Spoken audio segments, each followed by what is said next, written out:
This morning, we will be addressing rooting social action in Jewish values.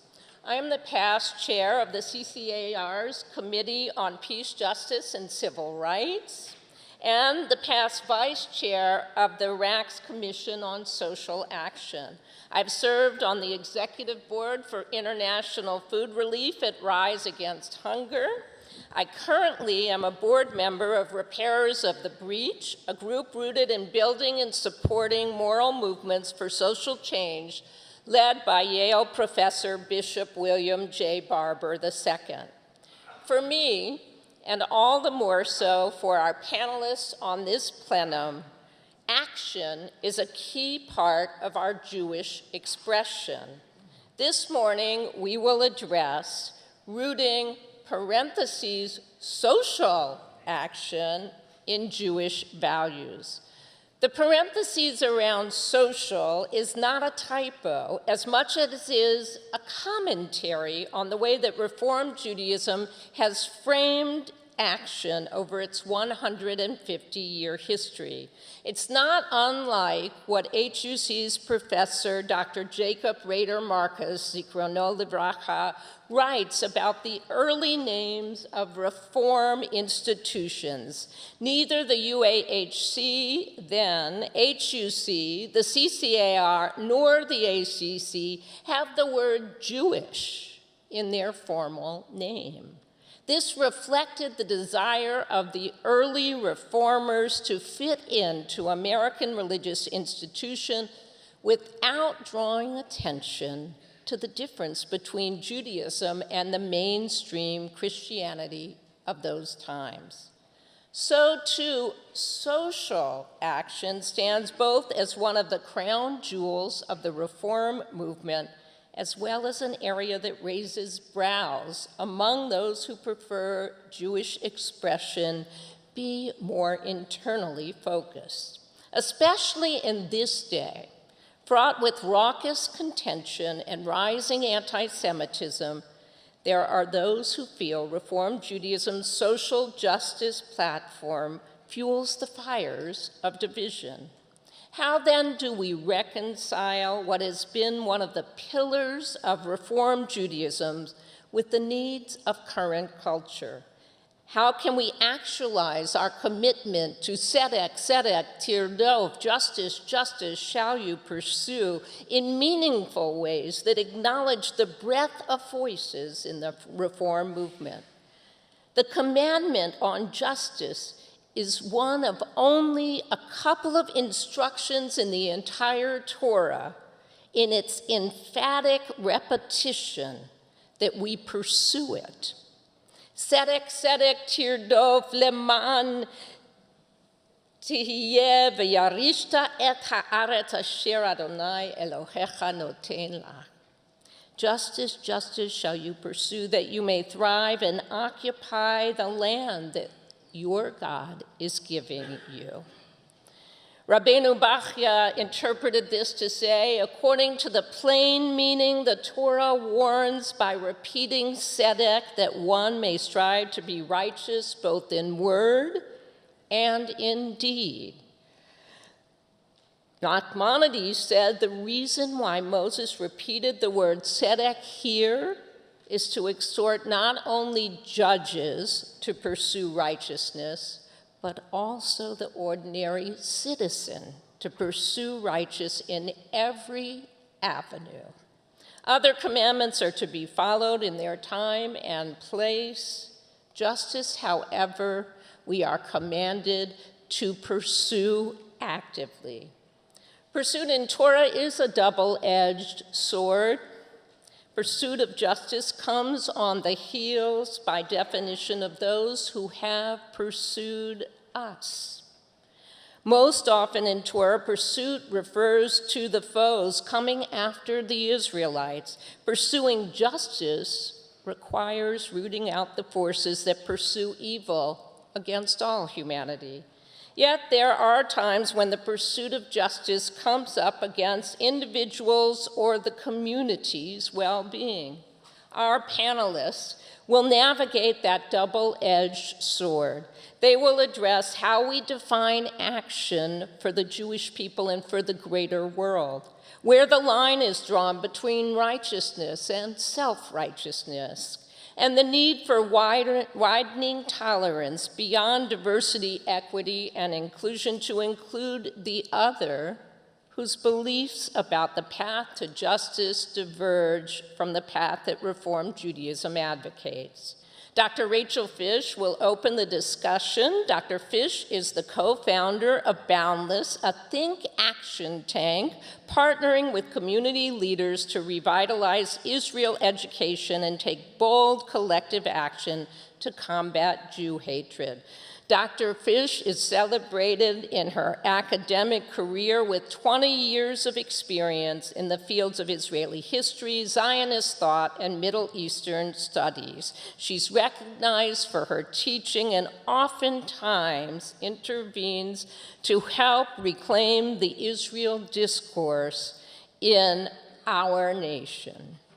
Rabbi David Woznica, our second speaker, has served Stephen Wise Temple in Los Angeles since 2004. In addition to his pulpit responsibilities, he created the Temple's Center for Jewish Life with an extraordinary lecture series and one of the largest melt-in classes in the United States. Rabbi Woznica began his career at the 92nd Street Y, where he was named founding director of the 92nd Y Bronfman Center for Jewish Life. Over an 11-year period, he created one of the most distinguished and dynamic centers of Jewish life in the world. Over the past 30 years, Rabbi Woznica has been in dialogue with nearly 100 international figures, gatherings that reach 70,000 attendees. Rabbi Dan Levin, our third speaker, serves as senior rabbi at Temple Beth-El of Boca Raton, Florida. He seeks to synthesize the spiritual wisdom found in Jewish texts and tradition with contemporary lives while fostering opportunities for transformational learning, spiritual experience, and moral growth. Rabbi Levin has served on the HUC as a member of the Alumni Leadership Council and an original member of the President's Rabbinic Council. He's a partner in the Karlsman Institute for Judaism and Health, and he is the vice chair of the Financial Affairs Committee of the CCAR. He's featured as a writer in URJ's 10 Minutes of Torah and a panelist on American Religious Town Hall. It is truly thrilling to be part of this conversation, which, from my understanding, seeks to challenge pre-existing frameworks and reimagine the ways in which we engage in the world as Jews. To begin, as a disclaimer, I am not a rabbi. I am not even part of the Reform movement, so thank you for letting me in. Many family members are part of the Reform movement. Many family members are rabbis in the Reform movement. So you may be asking, who are you and what are you doing here? My name is Rachel Fish. I'm trained as a historian in the fields of Israeli history, Zionist thought, Middle Eastern studies. I have spent my career working in universities, teaching, supporting Jewish students and Jewish communal organizations to address the challenges that they face very often around increasing sentiments of marginalization, manifested in anti-Zionist rhetoric and actions, and at times clear acts of anti-Semitism. I educate and sensitize university administrators on a regular basis about Jews, Judaism, and Israel. And very often, much of the conversations that I'm engaged with are very steeped in the conversations of social justice. I can tell you from my observations within higher education that there are intellectual frameworks that have been constructed as the primary prism through which to view all the subjects of the humanities. These intellectual ideas alone are quite valuable, and they are important tools to have in one's toolkit to hone critical thinking skills.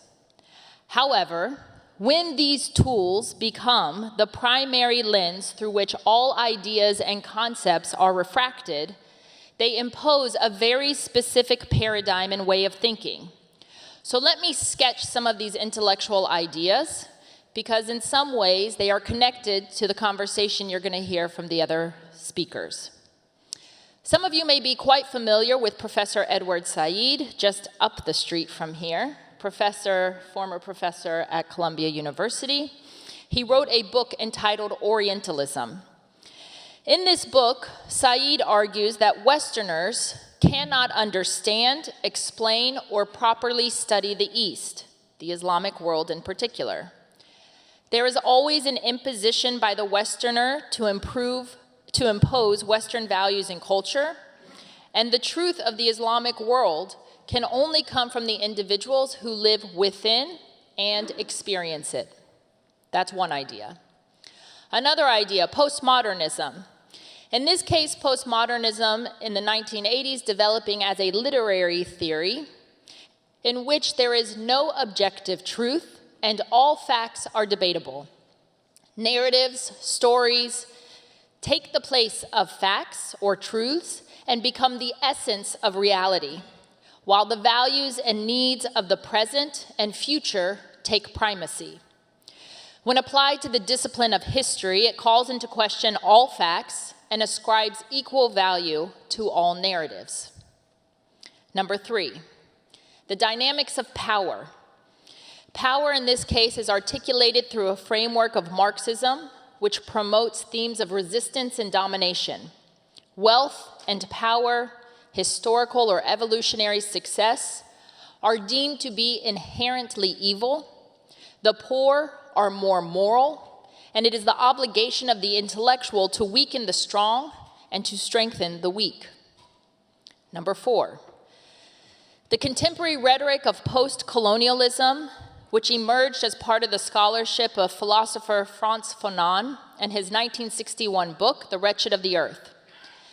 In this book, he describes that the West is inherently destructive and dangerous, especially in its practices of colonialism, and only natives with their inherent morality understand the local.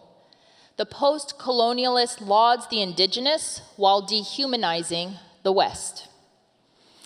And lastly, particularism and universalism. What we find in the university specifically is a lauding of particular communities. Women and gender communities, LGBTQ+ communities, Blacks and African Americans, Hispanics, etc. These communities are encouraged to identify first and foremost with their particularisms and to leverage that particular identity for political purposes. There is, however, a clear exception to this rule, the Jews, and we will discuss why in just a moment. So all of these intellectual trends found homes within area studies in the institutions of higher education. Originally, area studies was meant to provide a multidisciplinary approach that incorporated history, sociology, economics, anthropology, literature, language, cultural studies, and political science, while focusing on a very clear particular: geography, population, the impact of immigration, diaspora communities. Unfortunately, much of area studies now serves as a platform to promote a specific advocacy agenda. Much of other area studies and other disciplines have become the study of identity politics and vehicles to promote claims associated with a particular community. And I would make the argument, Jewish studies is the exception to this rule. You may be asking yourself, what is she talking about? And what do any of these ideas have to do with the conversation that you thought you were coming to? Well, the ideas that I've outlined, I would argue, have found sustenance within the ivory towers, and yet it is not only within the ivory towers. It absolutely impacts beyond the ivory towers. What happens on campus does not stay on campus. The concepts and positions articulated by faculty have the long-term effect of impacting not only how students think and behave, but impacting mainstream politics, media, both traditional and social, and mainstream movements like social justice causes that many of us deeply care about. So how does this relate to the universalism and particularism? Well, I want to share with you a quote from the acclaimed writer Cynthia Ozick. If we blow into the narrow end of the shofar, we will be heard far. But if we choose to be mankind rather than Jewish and blow into the wider part, we will not be heard at all. This is what it means to be rooted in a particular. Yet, that particular has impact beyond its own community to the general, to the universal. It is precisely in knowing the particular, one's own histories, traditions, culture, shared narratives, that allows the particular to see itself, to know itself, and to engage with the collective, even with all the differences. The collective is not a monolith. It is not uniform. There is power in identifying as part of a collective and feeling a sense of belonging to a community much bigger than oneself. This sense of belonging to the collective is innate. It is part of the familial. It is a sense of being part of a tribe. We know our societies are predicated on all types of tribal affiliations, yet the concept of tribe has become a pejorative. Of course, any identity taken to the extreme has the potential to create an exclusionary mindset, an us versus them.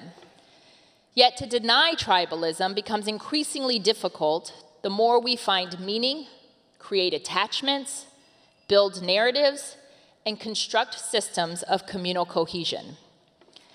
This sense of tribalism is not unique to Jews. For all types of peoples, there are various tribal connections. But in the Jewish collective, particularly in the American experience, identifying as an ethno-religious tribe is not the dominant way of thinking. And yet, it is precisely this framing that I argue we ought to reclaim for the purpose of reshaping our generation and succeeding generations. I told you guys I was a historian, so now we have to do a quick history lesson. Part of the challenge in encouraging American Jews to embrace tribalism has to do with our own history. If you all recall, European Jews were impacted profoundly by the Enlightenment in the late 18th century, 19th century in Europe. Jews in Western Europe in particular were emancipated from ghettos, which offered the opportunity to become fuller citizens within the host societies in which they were living. The rationality of the Enlightenment, coupled with the rise of nationalism, appeared to many Jews as a solution to some of the most pressing Jewish questions of their day. There were several responses from the Jewish community to the events of the Enlightenment. There's the traditionalist approach, which retreated, or some may even say rejected, modernity, and deliberately remained cloistered among their own community, not embracing modern life, but rather the worlds of the 17th and 18th centuries. Acculturation was a possibility, which was an attempt to meld the modern with a refashioning of Judaism so that it remained relevant and resonant to the current moment. Sound familiar? Complete and total assimilation was an option, a casting off of tradition in order to feel fully integrated and accepted within the society. Conversion from Judaism to Christianity, which, as we know, ultimately didn't result in Jews no longer being identified as Jews, because the anti-Semites themselves determined that the DNA of Jews, irrespective of their conversion, was immutable and therefore could not be erased. And then there were political solutions, often revolutionary political social movements that attempted to suggest to the Jews that if you sublimate your particular and elevate the universalist, then you could fully integrate. The Enlightenment era suggested that to become a full and proper citizen meant ultimately that Jews publicly shouldn't be Jews. That should happen in the privacy of their homes. It also meant that Jews needed to think about what it would require to relinquish their national community of Jews in order to fully embrace their national citizenship of the society in which they were living. This is an inherent tension. Part of the ability of the Jews to survive throughout diaspora was predicated upon its connection to the physical land of Israel, Eretz Yisrael, as a distinct homeland of the Jews, a land that is sacred to our meta-historical narratives, a land that organizes how we pray, which direction we pray, and part of those prayers is a desire to return to that land. So what happens when that element is attenuated? Now let's jump from Europe to America. The Jewish community in the American context organized itself against the backdrop of a society that prioritized separation of church and state. The majority of religious groups were Christian, who navigated their prior historical experience by imagining a society that did not privilege one Christian community over another. As Jews organized themselves in America, they did so along lines of religious communities. The ethnic component of the ethno-religious identity of Jews was diminished in order to integrate more easily into the ethos of the melting pot. The ideal was to embrace an American identity, prioritizing it over the national or peoplehood affiliations. Jews needed to fit themselves and their communal infrastructures within a framework that organized along religious attachment and membership. Jews attempted to do this, and the promise of equality in America was quite seductive. And so throughout the 19th century, Jews emphasized their religious rather than their ethnic identity. Jews were understood to an increasing degree by themselves to be a confessional group, a religious community, similar to other religious communities with the same protection and rights as the dominant Christian majority. You all know the history within the Reform movement of the Pittsburgh platform, and then, of course, within the Columbus platform, and the impact that that had on the American Jewish psyche in terms of identity and understanding what it meant to be part of a collective and identify with a particular. In our own time, tribalism carries a negative connotation for many Americans, including many American Jews. To many, it suggests narrow chauvinism. But if we understand tribalism as the connection of a people sharing a single historical arc, despite different lived realities, combined with a core set of ethical and moral aspirations, then we begin to understand the merits of the idea of the tribe.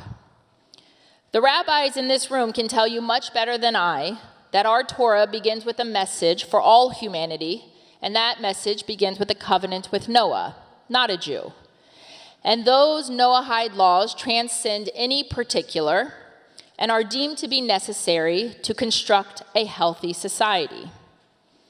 However, we also understand that the mission that we are part of within our religious community demands us to take ownership and agency while responding and attending to the needs of the ger, the stranger.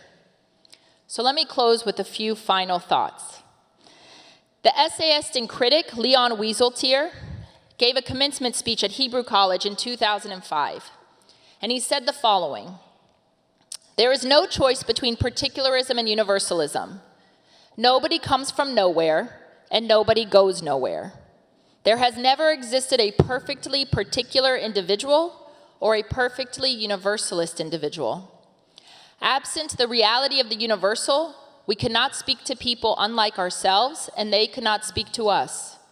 And when we understand each other, it is also because of the reality of the particular, for it is in the concreteness of our lives that makes it possible for us to imagine the concreteness of other lives. If we ourselves did not suffer, we would not know how others suffer, but we suffer in our specificity. Our sympathy for others is not a feeling for the general, it is a feeling for a different particular. So the particular, too, is a universal condition. There's a dynamic relationship between particularism and universalism. And when that balance is most intense and difficult to reconcile, that is when we absolutely are achieving equilibrium. When the particular elements of the tribe are most aligned with the responsibilities to the universal, humanity. We are constantly in search of that healthy combination of the universal ethical messages of the prophets mixed with the particular laws and teachings of the rabbis. We need a paradigm shift in how we understand and grapple with particularism and universalism.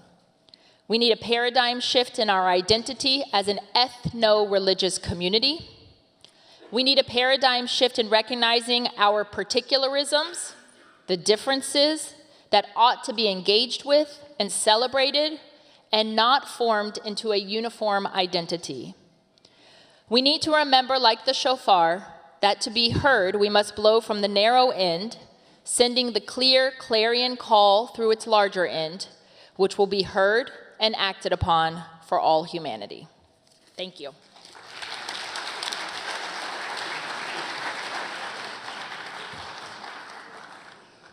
Good morning. Really great to be here.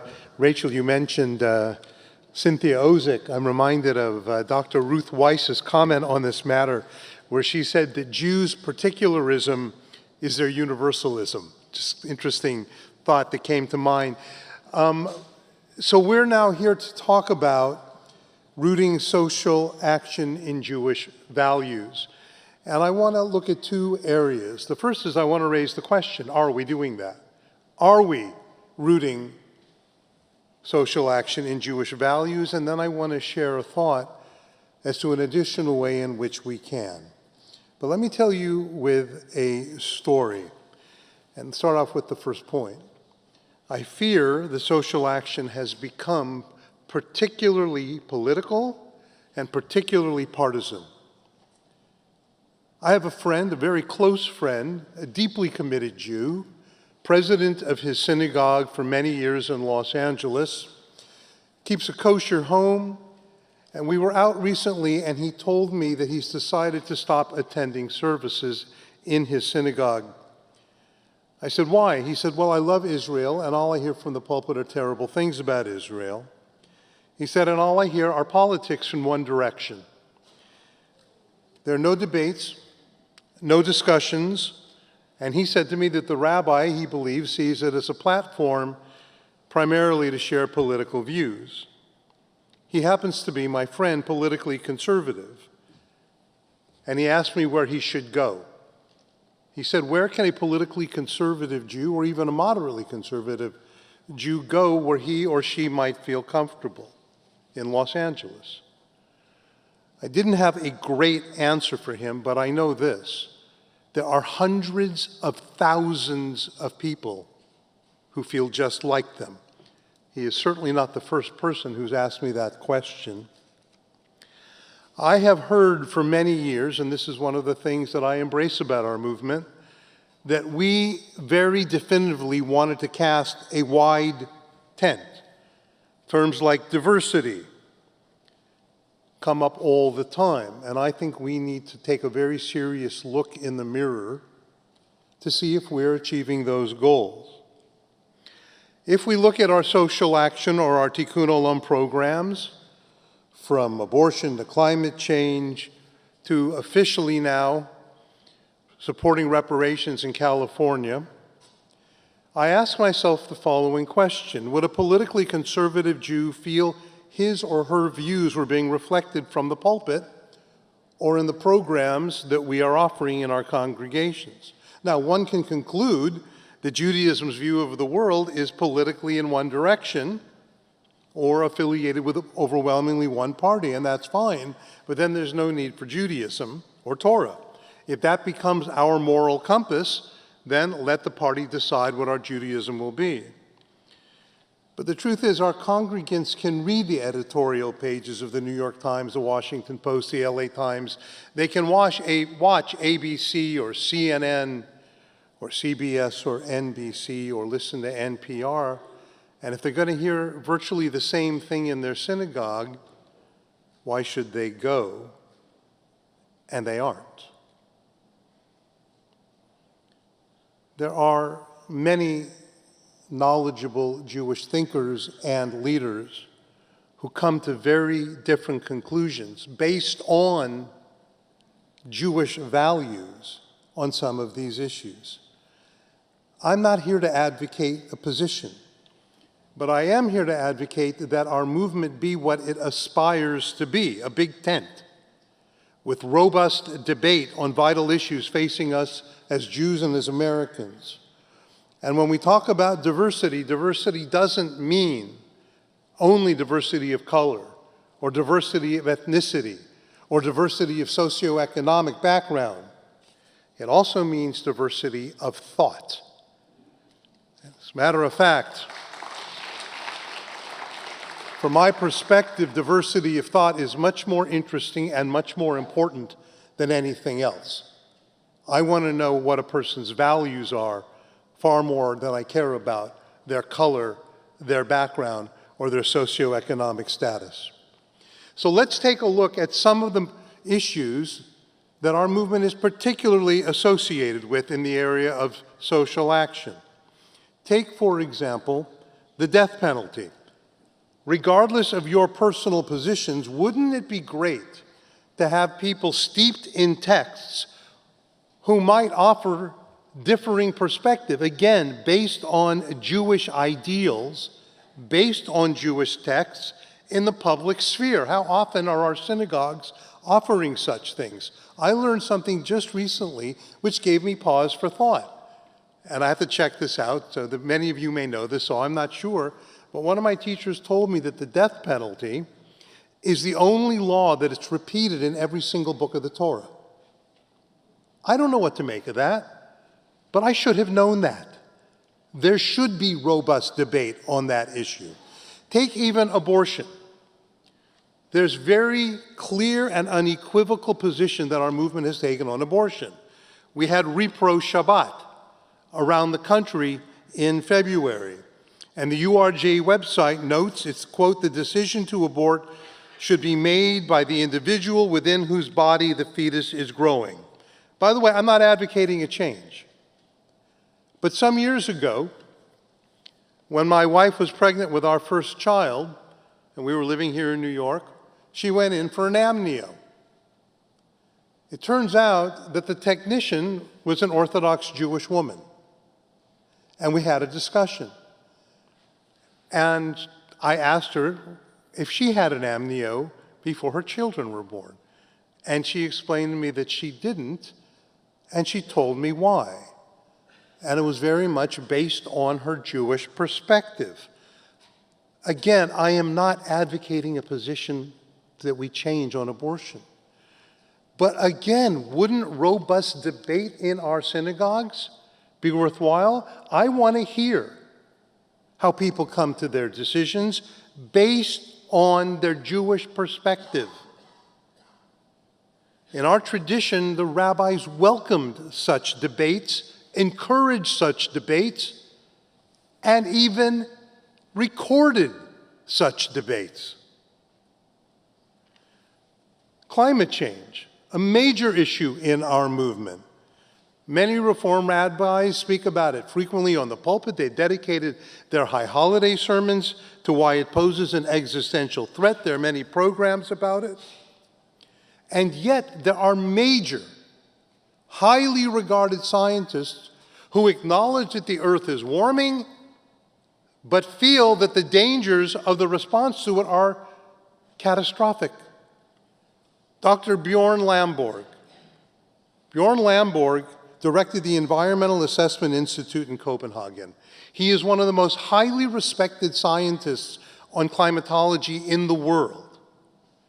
He has basically said, he acknowledges that there's a danger, but he has said that many of the measures being put into place or being proposed will have a devastating impact, particularly on poor countries.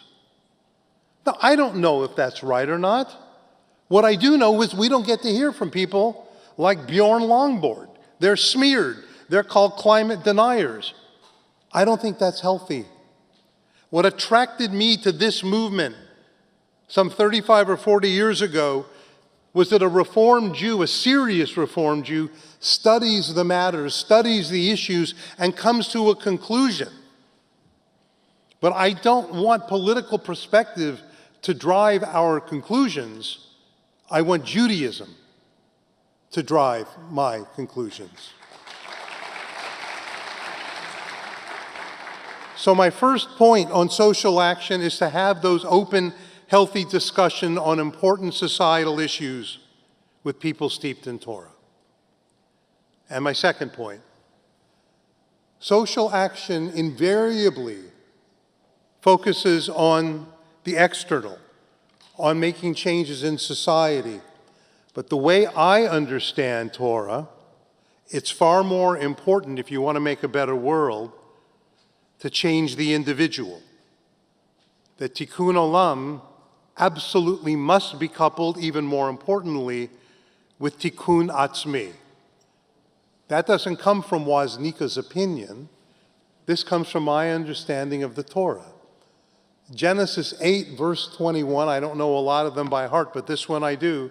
Man's inclination, or the human inclination, if you will, is towards evil from our youth.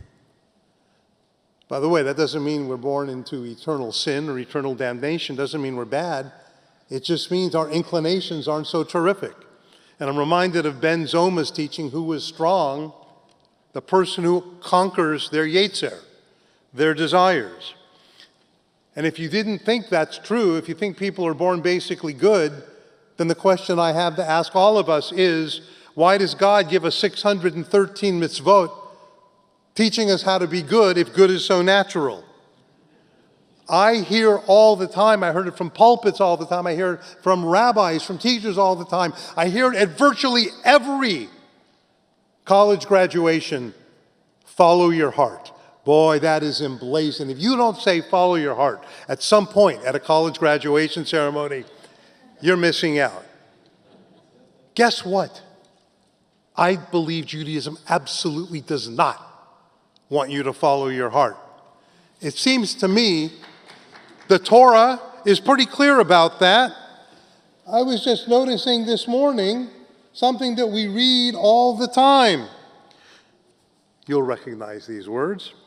V'lo taturu acharei levavchem ve'acharei einechem asher atem zonim achareichem. Don't follow your heart or your eyes in your lustful urge. By the way, that's a very nice way of putting it. It's really don't prostitute yourself. Don't follow your heart. Your heart can lead sometimes to wonderful things, but it can also lead to some terrible things. If you want to make a better world, you can't just follow your heart. If your heart yearns for cheesecake, by the way, my heart always yearns for cheesecake. If your heart yearns for cheesecake, I can't have 2 minutes, I just got up here 9 minutes ago. Heart yearns for cheesecake, but you say no. Or if you're out on a business trip with a colleague and you're both married to somebody else and you're attracted to one another, your heart may say X, but your values say Y. I have a friend who gave a speech and he talked about the Jewish law of tzedakah and giving 10% of your income to the needy. At the end of the speech, a man stood up and he said, I don't like that law. A person should give out of their heart, not because of some Jewish law.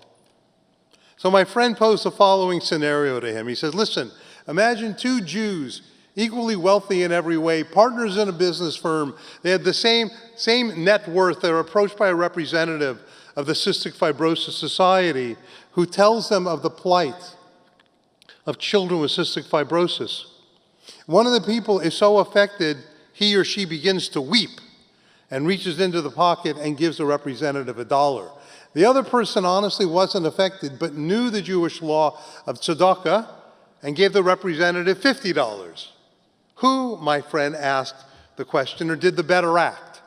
To which he answered, the person who gave $1 because he gave it from his heart. My friends, Judaism would love for us to give 10% of our income from our hearts. It suspects, however, that our hearts might not always be in the mood. Therefore, give. And if your heart catches up with you, all the better. But in the meantime, kids who are suffering from cystic fibrosis will be helped. Very often, it's easy to change the world, much easier to change the world than to change the self. Sometimes it's easier to march for a cause you care about, but your personal ethics may wane. The 10 Commandments, I believe, interestingly enough, are all in the singular. They're all directed to us as individuals. In the mid-1980s, there was a major movement in California to promote self-esteem. That probably doesn't surprise any of you. It came with free Brussels sprouts. It was a fantastic thing. I was living here, but it was very interesting. I was living here in New York. I grew up in California, then went back. But the jokes about California, the disgusting things that are said about us, every single one of them is true. But in any event, self-esteem, there was this big self-esteem movement. Self-esteem, when earned, may be meaningful. But I go back to Ben Zoma's teaching. Who is strong? The person who can overcome their desires, their inclinations. And I come to realize far more important than self-esteem is self-control. I think one of the most important things that we can tell parents about raising children is that if you care about the character of your children, if you care about their happiness, help them to develop self-control. And I think that is deeply steeped in our tradition. 35 years ago, I read an article, I was here, by Dennis Prager, who wrote, "Why Good Homes Don't Necessarily Produce Good Children." And he says to parents, ask your children, do I, your mother or father, what do I want most from you? That you're happy, successful, smart, or good? By the way, you should do it. Doesn't matter if your kids are 5 or 35. What do I, your mother, your father, what do you think I want most? And people are shocked to learn that children almost invariably say, what's most important to you, mom or dad, is that I'm happy. Even for whom parents, goodness is more important. That's shocking. And I think in many ways it comes from the fact that we often don't reinforce goodness nearly as much as we reinforce other things.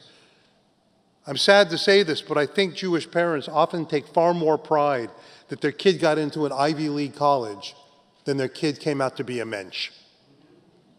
That saddens me. I think it's tragic. I'd rather have a son or daughter of good character than a son or daughter with a PhD from an institution of higher education. If happiness is at the top of the list, by definition, we are raising a narcissist. If what makes you happy is to get a good grade in school, but you didn't study for the test, then you'll cheat and get the A, so you're happy. But that has nothing to do with being decent. I suspect, I say this as I get older and come to this realization, but I suspect I'm not alone. I've met a lot of smart people, like you have, a lot of financially successful, like you have, a lot of academically successful people, but I have met very, very few decent people willing to fight for what is right. If we want to make a better world, then decent people who fight evil is where our focus should be. Rabbi Joseph Tolushkin, who had a tremendous influence on my life, has a beautiful teaching. He says, if what you care most about is that your children be good, then save your greatest praise for them when they do something good or something kind. In other words, praise them when they do good in school. Praise them when they make the sports team or become a member of the orchestra. But save your greatest praise for when they do something good or kind, because then they will forever associate that with what you cared about the most. As rabbis, cantors, educators, leaders in this movement, we can offer something that the general secular world does not offer. We can show that leading a serious Jewish life can elevate our character and the character of our children. I realized something not too long ago. I should have realized it before. Yom Kippur, as we all know, is the holiest day of the Jewish year. Most holy days in other religions are focused on faith. The holiest day of our Jewish year is all about how we act. It's all about how we act. Every sin that we beat our chest, Ashamnu, Bagadnu, Achet Shachatanu, is all moral, which tells me that what God cares most about is how we treat one another. That's an extraordinary statement about our religion. Reminded of the joke about Yom Kippur. The rabbi sees that services are at 10 o'clock, so decides to get up early and play a round of golf. The angels see the rabbi and they're furious, so they turn to God and they say, God, the rabbi's playing golf. It's Yom Kippur. And the angels say, and God says, don't worry, I'll work this out. It's a par 3, dog leg 250 yards to the left. Rabbi hits it, bounces through the sand trap, rolls onto the green for a hole-in-one. The angels are furious. They say, God, it's Yom Kippur. You helped the rabbi get a hole-in-one? That's punishment? And God says, who's he going to tell? Before I conclude, I just want to say it's a credit to our movement that we consider a recharge and to hearing thoughts that sometimes we may disagree with. And I genuinely feel honored to be invited here. If we're going to make a better world and we're going to root it in Jewish values, it's essential to have teachers steeped in Torah publicly sharing differing opinions on critical social issues and on moral issues that we face as well. And let's also turn the focus of Tikkun Olam not only to repairing the world from the outside, but from the inside. Let's repair ourselves. Let's take the God-given material, the good and the bad, and shape it into being the best human beings that we can be. That is what I believe is Judaism's message, because human nature hasn't changed since the days of creation, and because of that, it's a message as vital and as meaningful today as it ever has been. Thank you very much.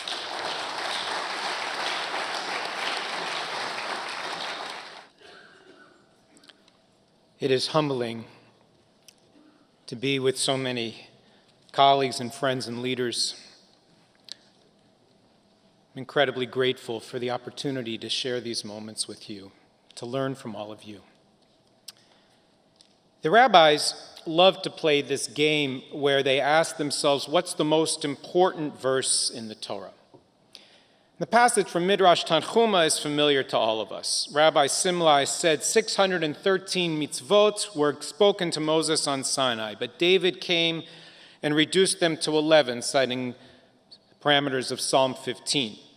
Micah came and reduced them to 3. God has told you what is good and what the eternal demands of you: to do justly, say it with me, to love mercy, and to walk humbly with your God. Amos came and reduced them to 2. Say it with me. For thus says the Eternal, seek me and live. Habakkuk came and reduced them to 1. The righteous person shall live by their faithfulness. A second instance can be found in the Jerusalem Talmud and Tractate Nedarim. You shall love your neighbor as yourself.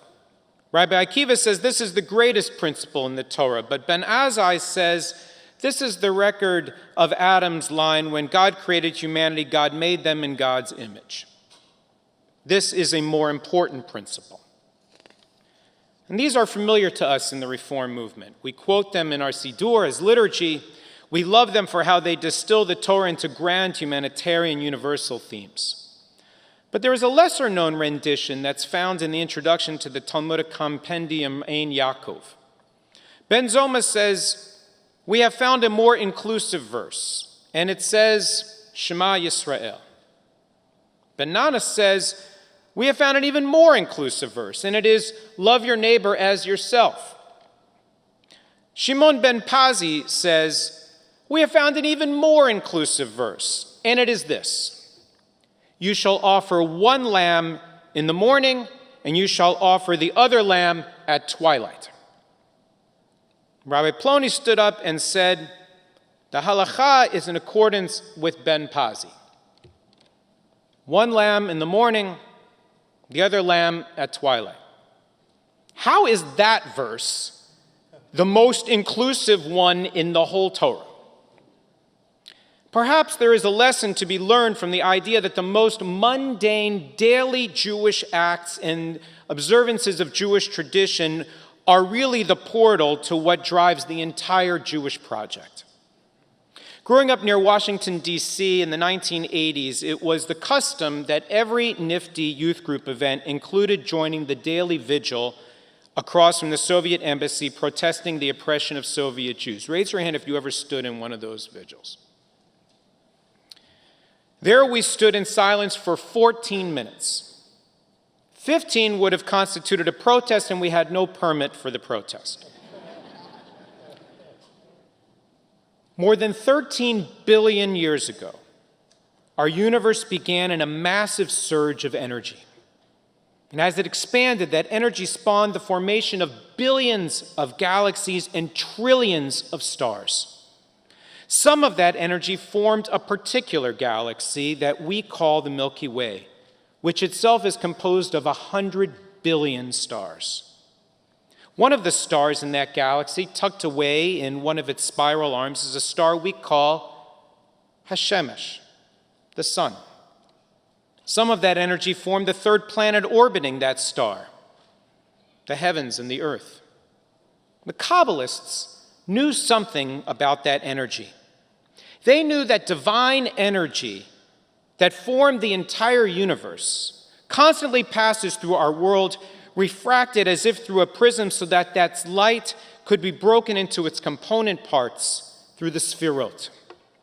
Those vessels of wisdom, understanding, compassion, justice, harmony, drive, and wonder bring the light of God's presence into our lives and into our world.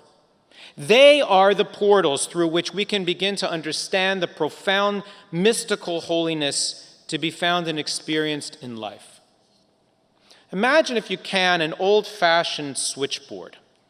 There's all these cables, and each one of us is a cable. And we can plug into portals.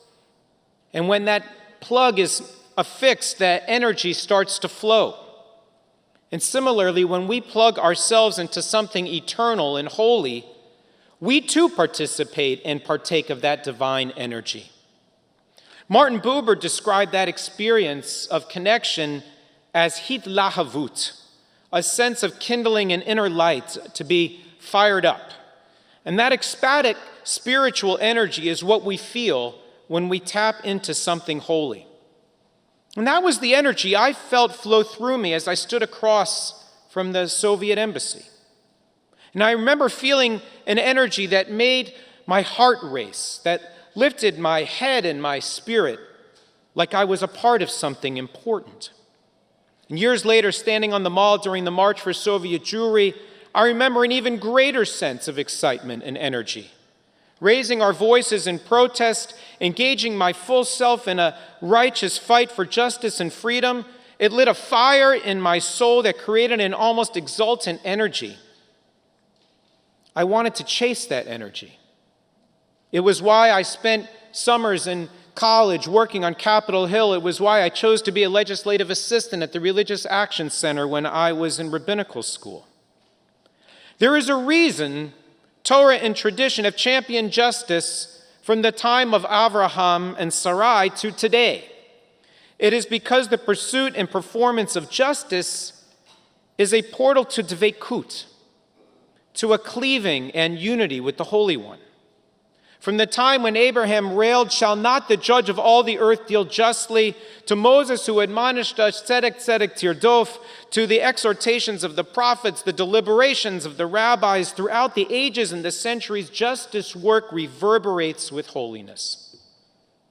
We are a people who has also been scarred by injustice, who have nearly drowned in the gallons of blood spilled by war, exile, persecution, oppression, crusade, inquisition, expulsion, pogrom, and Holocaust. And in this country, too, we have known the sting of anti-Semitism, of being locked out of universities, hospitals, and clubs. In Boca Raton, there used to be public parks whose signs declared no blacks, Jews, or dogs allowed. Social justice work offers us a powerful experience of hitlahavut. And in many ways, that has become the driving force for our movement. Many rabbis have staked their rabbinates on social justice work. Many congregations root their identities in the mission of Tikkun Olam. But I fear that we as a movement have been seduced to some degree by the allure of the holy power of justice work, whereby we risk a narrowing, a tunnel vision that sees social justice as the main and in some cases the only portal of entry through which we teach our people to find hitlahavut. The Reform movement has been amazingly successful in the modern age. We built a Judaism that adapted wisdom and tradition and ritual to meet the challenges of modernity, autonomy, integration, equality, freedom. But that integration came and he continues to exert a huge cost. Our assimilation and embrace of the larger culture has led us to walk away from so many components of traditional Jewish life. Hyper-individualism and what Dr. Arnold Eisen described as the rise of the sovereign self replaced the authority of Torah and tradition in the life of the modern Jew. We struggle to inspire Jews who identify as Reform, even to enroll their children in religious school for a few years, for only a few hours a week, in their worst possible hours to learn anything, with little reinforcement coming from the home. And so we create a thin Judaism that distills Jewish values from the law and lore of texts that we don't teach. Instead of hours learning the book of Genesis, exploring the Midrash and the commentaries, we simply teach that humanity was created b'tselem Elohim, zeu. We distill our tradition into a list of Jewish values that has become for us Torah b'kitzur, kavod habriot, tzar ba'alei chayim, bal tashchit. And when we find a cause that stirs our attention, we apply one of those values like a post-it note in an attempt to sanctify the social justice work we feel called to perform so that we can render that work Jewish. But that Jewish connection is so thin, barely rooted and uninspiring, almost to the point of meaninglessness. If we want our action to be rooted in Jewish values, then we need to broaden the aperture through which we look at how to foster a deep, thick, resonant, Reformed Jewish connection. I spent my junior year at the Hebrew University of Jerusalem when I accidentally became a philosophy and religion major. Walking past a bulletin board, I saw a flyer for the Beit Midrash program. Come if you want to learn more about your Judaism, it said. I didn't know what a Beit Midrash was.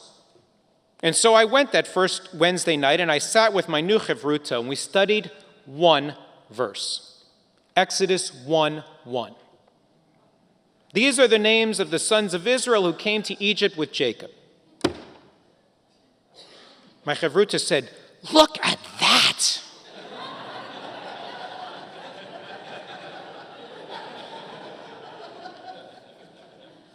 Look at what? And then he started. Who was Israel? Who was Jacob? What does one need to survive, to thrive when one goes into a narrow place? We spent an hour engrossed in conversation over this one simple, profound, divine verse. And I felt my heart racing, my spirit lift. I feel it still today. I came away from that night of study captivated, energized, transformed. Before I even had a name for it, I felt that sense of hitlahavut, that flow of divine energy and excitement that I felt standing in front of the Soviet embassy. And there were other moments when I felt that same energy take hold of me. It came from the sway of davening and laying tefillin. It came in the resonant voices celebrating Kabbalat Shabbat in the old Kol HaNishama, in the concrete bunker where the real echoes were good. It came from losing myself in Zmirot around a Shabbat table. It came from walking the slippery streets of the old city while walking to the yeshiva. It came in the lessons and conversations with my teacher, Dr. Paul Mendesflor, introducing me to Martin Buber, Franz Rosenzweig, Abraham Joshua Heschel. But I learned something else in that Beit Midrash. I learned that I loved Torah study, and I learned that I wasn't Orthodox. Remember one night in the Beit Midrash, Mechavruta said, you just have to get that the Torah was written word for word, letter for letter by God. Everything hangs on that. And I remember saying to him, I believe the Torah comes from God, but I also believe it passes through a really human filter. And then I knew that the authentic commanding voice of God was the one that spoke from within me. And I rediscovered what I think I had always known. I'm a Reformed Jew. Like that switchboard, a Reformed Judaism guides us to engage with all the different portals in which we can plug into Jewish experience, and thus to find more ways to experience Hitlahavut through inspiring encounters with God's presence. A recharged Reformed Judaism prioritizes character development, learning how to draw from our textual and traditional resources to hone moral and ethical decision-making, and how to grapple with life's essential questions of meaning and purpose. A recharged reform movement treasures and champions the work of social justice, but renews its attention to developing rich and vibrant worship, accessible and engaging Jewish spiritual practice, in the celebration of Shabbat and holidays, in the sanctification of sacred moments in the life cycle, and in deep, rich engagement in the learning the sacred texts that continue to emerge from the inspired minds of the Jewish people. The focus of our movement should be guiding the Jewish people to discover how to draw in all the different vessels that carry God's light, and not just justice, so that we can carry that energy into our world. Rabbi Danny Schiff writes in his remarkable new book, Judaism in a Digital Age, we have remarkable challenges that lie ahead for us. Virtual realities, artificial intelligence, social media, the epidemic of loneliness, alienation, the erosion of freedom, and the seemingly inexorable rise of fracture and discord. How will we face the challenges of that new age that is upon us? When we encounter God's presence, we experience epiphanies, revelations of truths from which extend a commanding call that directs our moral judgments and choices on which we stake our lives. We learn to discern that which is holy and good from that which is profane and bad. We learn to distinguish that which is right from wrong. We learn to draw the blueprints of an ethical framework in which we can make judgments and then cultivate the gumption and compulsion to build a world from those blueprints. It is from the experience of authentic spiritual encounter, from the engagement with our sacred texts and Jewish spiritual practice, that an authentic Jewish social justice mission emerges. The grand universal truths that we discover from the particularities of Jewish tradition and from the consistent engagement in Jewish life, from one lamb in the morning and one in the evening. Thank you.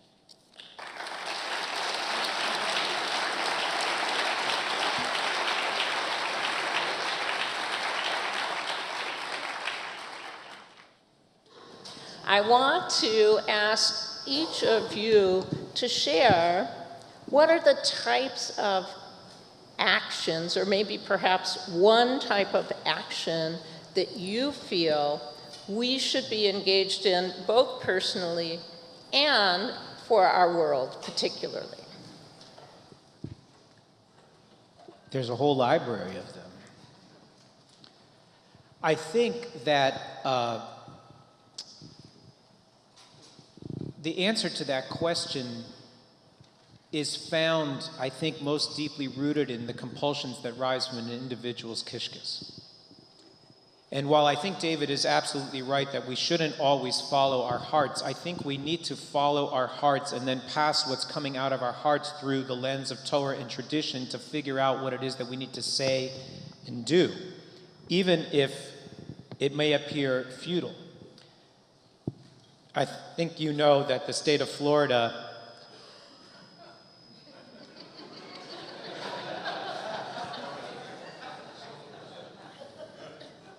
the Heat are doing great.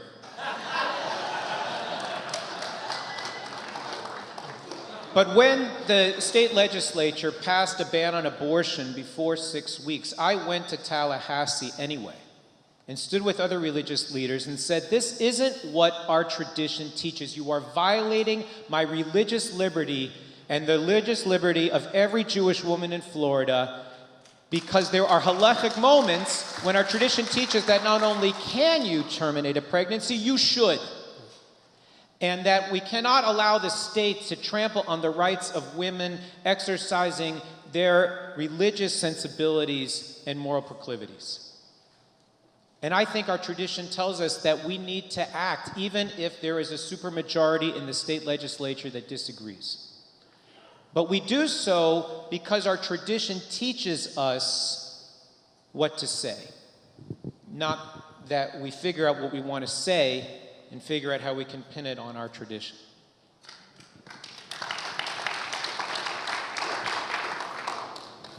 So another question, and we have many, we're going to try and get to as many as we can. Can you comment on Heschel's statement, "It is from my particularism that my universalism arises"? And I know Dr. Fish gave us the beautiful quote on the shofar that speaks also to the same value. So I don't have anything expert to say about Heschel. I'm sure many of you do. What I would say is that the way I interpret Heschel, the way I interpret what Wieseltier was saying, what Rabbi Sachs says, Jonathan Sachs, and his dignity of difference, if you haven't read that text, I suggest doing so, is that our job is to help build operating systems. So think about your computer. You have an operating system. That operating system needs to be Jewishness. That's the particularism. Now, you may open a lot of windows. If you're like me, you have a lot of tabs open all the time. No matter what tab I have open, my operating system remains the same. It's my Jewishness and the lens of my Jewishness that understands each of the content that appears in those tabs. Why I say it in this way is because right now, for many young people, the operating system is not Jewishness. The operating system is climate change, women's issues, abortion rights, whatever the cause du jour may be. And that becomes the lens through which everything is refracted, rather than that particularism. And it's compounded by living in a world in which the diversity of thought actually isn't encouraged. Because if you have a diverse perspective that goes against the current culture and the herd mentality, there is a personal and professional repercussion and a fear of cancellation. That's the world I'm living in with more and more young people. So my job is to help figure out, and I hope all of your jobs will be, how you build those operating systems. And the operating system should be the North Star of Jewishness, and that is the particularism through then which one can engage in thinking about all of the elements of the universal. Judaism, I believe, pushes us to be better and pushes us out of our comfort zone. How do you answer to what our tradition stands for in response to the call to be ideologically diverse? Do we have no bounds in terms of what thought that we allow or we stand for as a movement? I think that, what I'm sort of remembering is Elu ve'elu divrei Elohim chayim. Yeah. These words and those words are the words of the living God, but the law goes according to Hillel. Yeah. And I think there are times that we have to make a moral judgment that says, actually, this is the way we're going.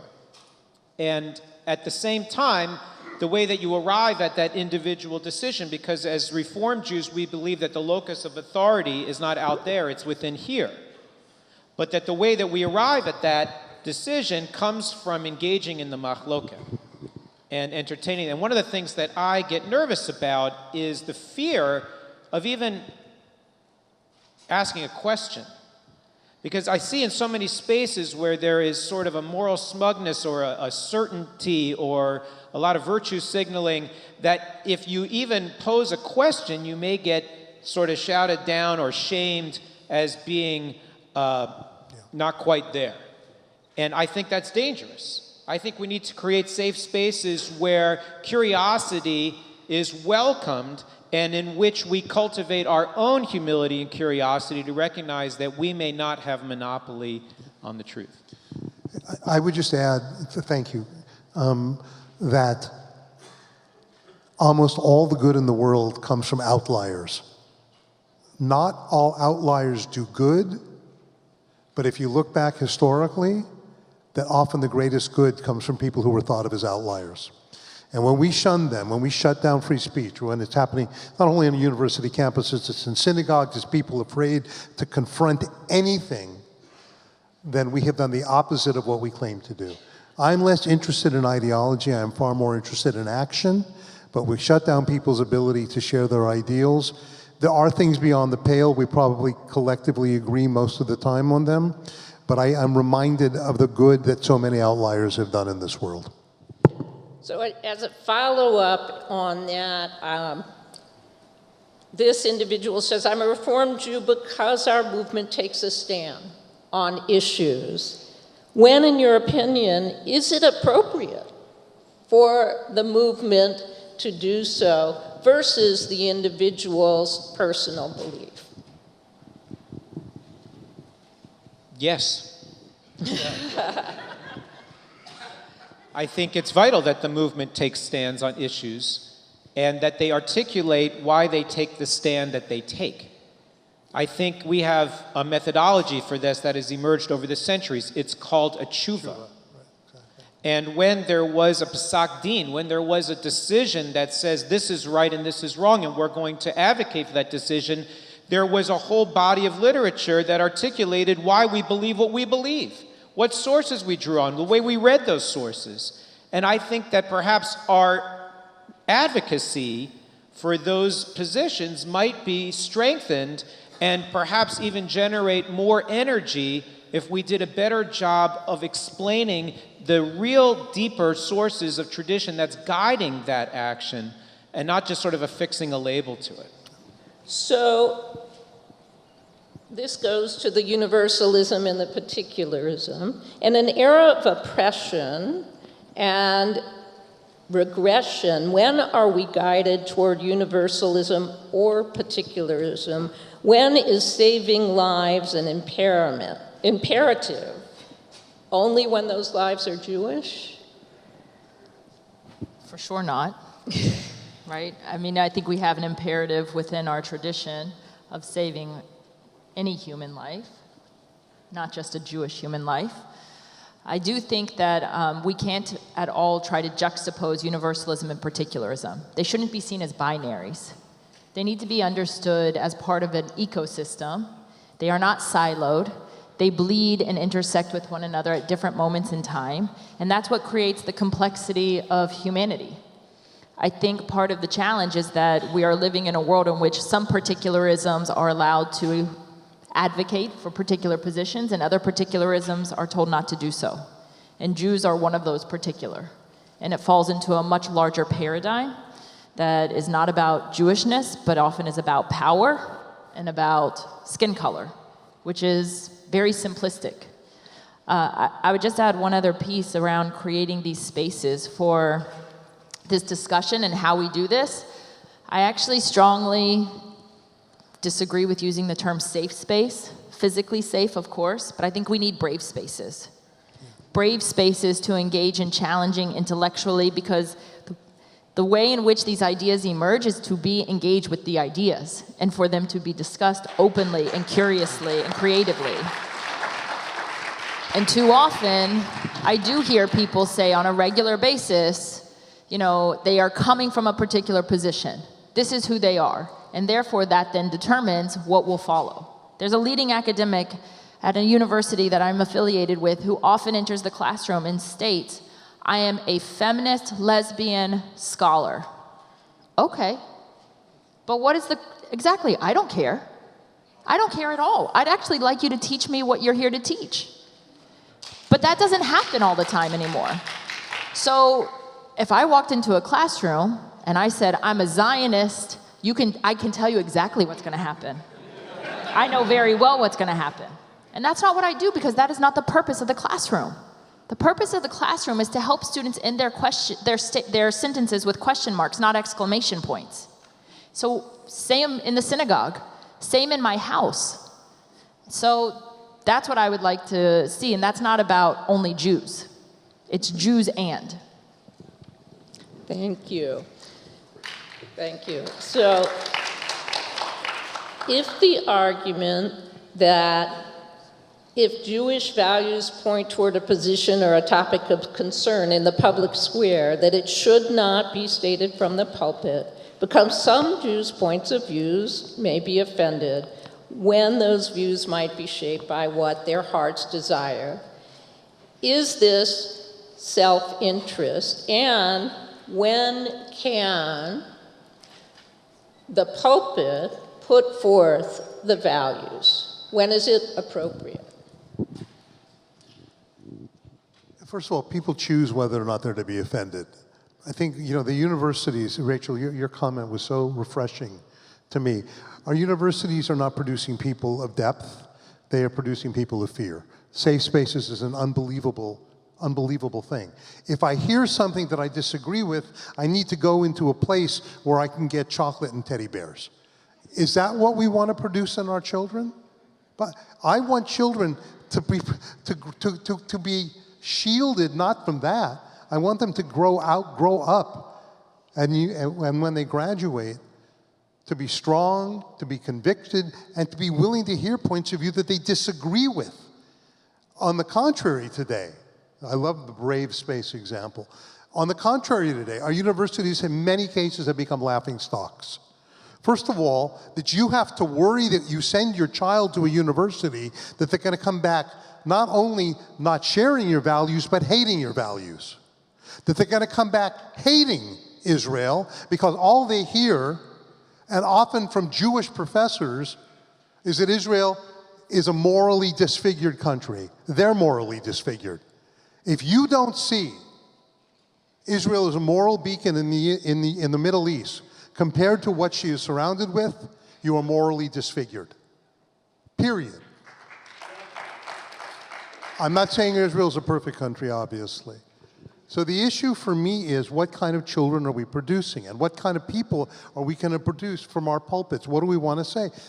To hear something that it's offensive, I don't know what that means. Of course we'll hear things that we disagree with. They have to be put in ways that are respectful and the like.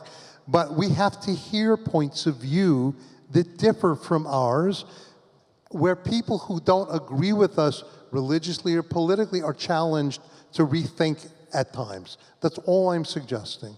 So obviously it's the way it's put, and if it's done respectfully, I find, listen, if someone can change my mind, I'm not angry with them, I'm grateful to them. If they give me an insight I never would have thought of, and that's not going to be just hearing people that I agree with. Thank you. Thank you. Rabbi Levin, this one came for you. Can you be more specific about the aspects of traditional Jewish life that we have walked away from because of our focus on social action, and how can we reclaim them? I don't think that we have walked away from them because of social action. I think we've walked away from them because they are unfamiliar, they don't resonate, I don't understand why I do what I do, it looks weird, it's inconvenient, I don't know how to juggle that in soccer practice. And I think that what's happened over time is that we lost the idea that Judaism is supposed to be inconvenient. And that living a Jewish life is actually a whole series of inconveniences that are designed to provoke awareness so that we are able to actually see the world as it is instead of race through it to get to the next thing. And I think that as we've acculturated into the larger cultures in which we find ourselves, we have championed the larger culture's priorities and lost sight of our own. I'll give you an example. Shabbat. I think it's in the top 10. But when you think about your own communities, where you live and where you serve, Shabbat is generally seen as an ancillary activity that I need to weave in with all the other things I'm doing, as opposed to the spiritual grounding where I'm going to actually nourish my spirit. I'm actually going to learn what our tradition has to teach. I'm actually going to spend time apart from my devices and actually having an authentic encounter with people in my family and community. But we have prioritized basketball and ballet over Shabbat. And those tensions are real. I raised 3 children in suburbia too. And at the same time, if we can begin to, as a movement, teach the priority of Shabbat, how to build a vibrant Shabbat, how to create worship that compels someone to say, well, I could go to the movies, I could go to the theater, but I'd rather go to services because what's going on there is so compelling, so powerful, so nourishing and enriching, I can't imagine being anywhere else. And I think we as a movement got it right when we realized that the compulsion to go to services needs to be one that comes from in here, not because of the pressures from the outside, but when the pressures from the outside dropped away, we hadn't built anything that was compelling enough to draw people to come. And I think that's where the energies of our movement should be applied in helping to build that inner compulsion, certainly for the work of social justice and social change and the activation of our values and our principles, but also the traditional Jewish lives that put us in the shefa, in the flow, where we can feel that enervating sense of God's presence. Thank you, thank you. So I think that this builds on that. Our leaders have always rooted tikkun olam in Jewish values, but most Reformed Jews in the pulpit or in person don't make the connection between the Jewish value and the tikkun olam work. How do we change that, number one? And how do we build a deeper connection, as we are hearing both yesterday and today, between tikkun olam and what we discussed yesterday, Zionism and peoplehood? Well, first of all, it's letaken olam b'malchut Shaddai. We've lost that part of the verse. So part of it is if you feel that it's God's, preparing the world under God's rulership, if you will, okay? So if you connect the two, it becomes a religious imperative. And I think often we've lost the religious imperative. And I would even, just to piggyback down on what you were saying, I think the connection, we often talk about, the phrase that, when Heschel was asked, when he was marching, that he was praying with his feet. And I think that's a great example of tikkun olam. But I do think it's also worth remembering, I don't know what day of the week he was marching, but he was also praying, probably it was a Sunday the day before in synagogue. In other words, I don't want to see the two divorced. And I think the role of God in this equation is absolutely essential. If you believe the Torah contains God's words, is God's words, however you want to feel, but that there is a imperative coming from up above, and you answer to God for what you do in life, and part of what you do in life is a focus on making a better world, then they're connected. What makes us unique is that we have our own way of making a better world. Jews are at the forefront of every major movement in America. Liberalism, conservatism, socialism, Marxism. What I want is for them to return to their unique way of making a better world, Judaism. And I think that that's the religious imperative. And part of that is the Zionist experiment. Look, for me, and after those beautiful talks yesterday about Israel, and we were talking at dinner last night about this, for me, Israel is also an emotional moment. I remember the first time I ever gave a sermon on Israel, and I had all these facts prepared, and I closed my book, my little notes, and I just said, the last time Israel was a state was in the year 70 of the Common Era. Until 1948, when the modern state of Israel was created. So for 1,870 years, our people hoped, died, and prayed that one day there would be a state of Israel. My dad was a Holocaust survivor. He was in Dora, Buchenwald, and Bergen-Belsen. I don't speak about it very often at all, maybe 3 times. This is really rare for me. At this moment, I think, had there been an Israel, I would have had a lot of relatives that I never met. All I know is, you and I are alive at the very moment, this very tiny slice of history, when Israel has been returned to the Jewish people. I can say to my friends, oh, you know, next week I'm going to get on a plane to flying to Israel, like it's nothing. It's not nothing. It's unbelievable that we're alive today to witness it. And you know what? All the arguments, all the discussions, all the moral ups and downs, we're lucky. What our great-grandparents would have done for us to say, I'm going to get on a plane tomorrow and fly to Israel, literally beyond their imaginations. And that was my speech on Israel.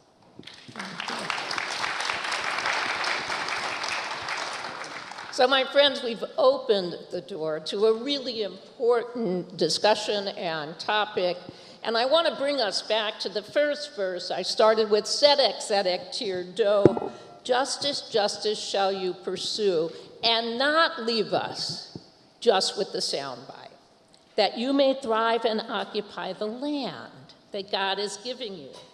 We present the first half of the verse, Tzedek, Tzedek, Tirdo, and often leave out the second part.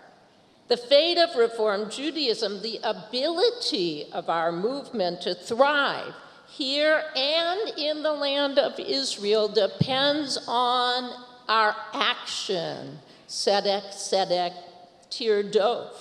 If we don't act with justice and with righteousness individually and as a movement, then we will not thrive here or in the land of Israel. That's what the verse teaches us.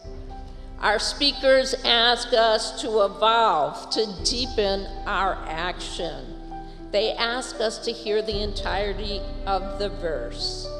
And so, as we act in justice, we interweave the fate of our connection to the land of Israel. I want to thank our speakers for bravely coming before us.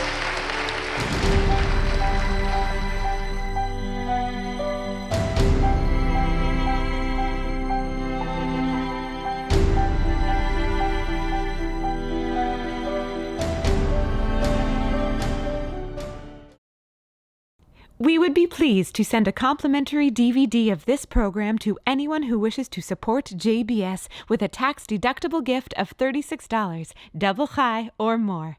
Simply visit the JBS website at jbstv.org and click on the Donate button to make a donation by PayPal or your credit card.